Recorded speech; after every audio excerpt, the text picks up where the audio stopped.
Hello, everyone.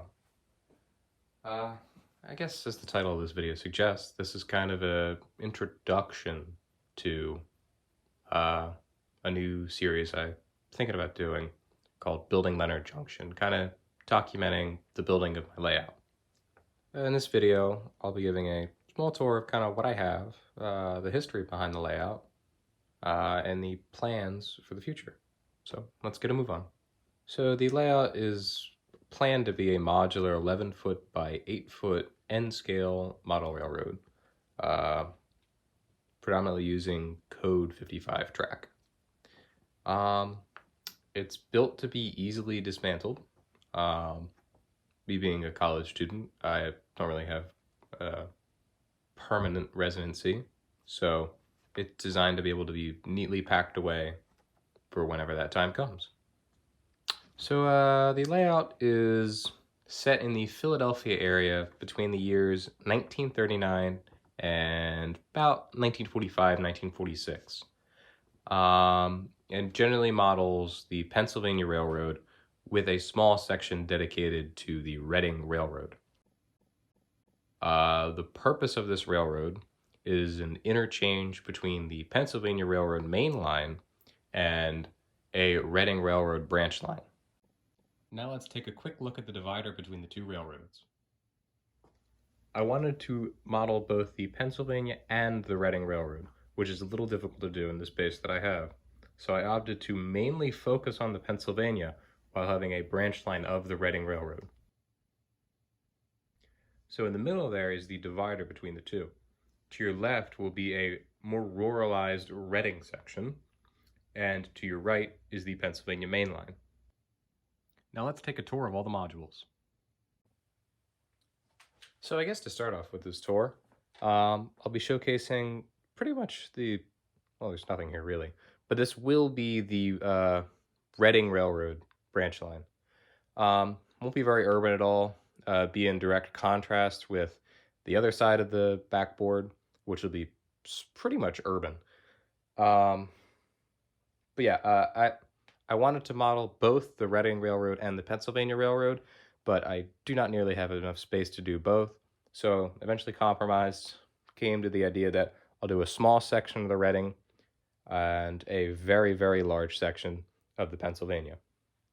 So coming out of the backboard here in the corner will be the connection between the Pennsylvania and the Reading. It'll come around here. This will be fairly forested hillside. It'll eventually come out through a tunnel over a creek. Now, passing the field, we'll come to the town of Carroll. I haven't exactly figured out how it's going to look. I do know that there will be a freight station and a passenger station combined into one here in the foreground, and in the background will be a single industry. This is very simple track work. It'll just have a simple runaround, so the locomotive can come in, run around the train, and take it back. Now, I wanted this to be fairly useful for operating sessions. I didn't want this to be essentially the neglected part of the railroad since it's so small. So I wanted to be able to function in about 3 industries here. So starting over here in the background, there will be a Purina Chow's mill back there. About 2 tracks in front of it. One will service the Purina mills. And then down here, very much on the end, the train's going to sink down and a small coal dump is going to come out here. So it'll service as the coal unloading facility for the town of Carroll. So this back section of the module here functions as 2 industries. And then coming forward, you have a 3rd industry in the Carroll Freight Station. And I guess if you want to add kind of a 4th thing in there that adds to some operating interest, you have the Carroll Passenger Station. So the whole Reading section here functions really well for both passenger and freight, and does add some level of operation interest. Now the first module for the Pennsylvania section is a harbor. So personally, one of the things I really like, just visually, harbor scenes, especially, those modeling the New Haven Railroad and doing New England railroads. Um, I just think they look fantastic. It's really the only way that I can think of really merging, urban modeling as well as water features. Um, and it really does open the door for a lot of great opportunities when it comes to model railroading. One of those opportunities is the ability to have a rail float or freight car barge um, just off here. I have one that's currently in the works of being built. I really think car floats are just a fantastic addition to any layout. You can have multiple different types of freight cars come in there. It acts as like a multi-use industry. Now, just above the harbor here is an elevated viaduct that comes towards the camera. Um, this will be pretty much all walled off and have a retaining wall along it for most of the sections. And then it eventually breaks into a bridge here that'll come across the river. So this is really a freelance version of the Delaware River, somewhere in Philadelphia. River starts about right here, and then coming this way, there'll be a swing gate bridge for getting in and out of the layout itself. And on that swing gate bridge will be a lift out bridge, and so ships can pass underneath. And one of the final plans for the harbor right now is out here in the background. You can see a paper mock-up of a warehouse building. It's really trying to figure out what to do for the backing there, and I think a warehouse transfer building really does the best job of both kind of covering up the back as well as providing opportunities for interesting scenery. Now, just adjacent to that, all the way back there on the left end of the warehouse, I plan on having the end of a street. And I guess whatever street name I pick for that, that'll be the name of the whole harbor here. Now moving on to the next module here, there's generally not going to be too much going on here. Right about here, there's definitely going to be a station of sorts here. I definitely want to have passenger service running on the layout. So this is one of about 3 stations on the Pennsylvania section of this layout. And then just adjacent here, there will be a road viaduct coming across. It's not going to go out very far. It's just going to end right about here. That'll go along with the angle of that next module. And then all the way in the back here, where all this track and whatnot is laid, there is a down ramp using the Woodland Scenics inclines that go down to the harbor.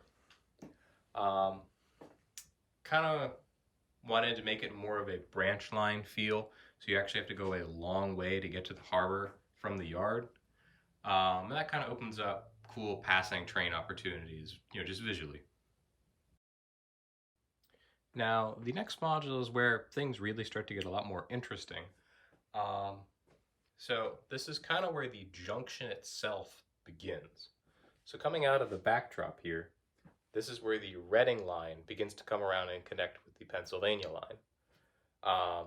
To cover up this tunnel here, my plan is to have a road viaduct that goes across, and then further in this back corner, to hide everything up, there'll be another scene back there where you start to see tall city buildings. Coming around from the city scene, the Pennsylvania main line comes around here and eventually will meet up with the Reading line and the Harbor branch line further back down towards here. In the background, this is where the industries start to build up for the city. Here, there'll be about a 4-track section with the back half having this ice house, and then the front half will pretty much consist of a Railway Express Agency fulfillment center. So as we come around here, this is pretty much where what I've built ends. Um, but this is really where the more complicated stuff comes around. So right in here, this is where the actual junction will be. This is where all the tracks will finally come and connect. And just after that, there will be a station. It will be Leonard Junction Station. And then just off of that, there will be a yard ladder, and this will be where the interchange yard begins. Uh, Again, the whole purpose of this layout is this is where the Reading Railroad and the Pennsylvania Railroad exchange cars and passengers.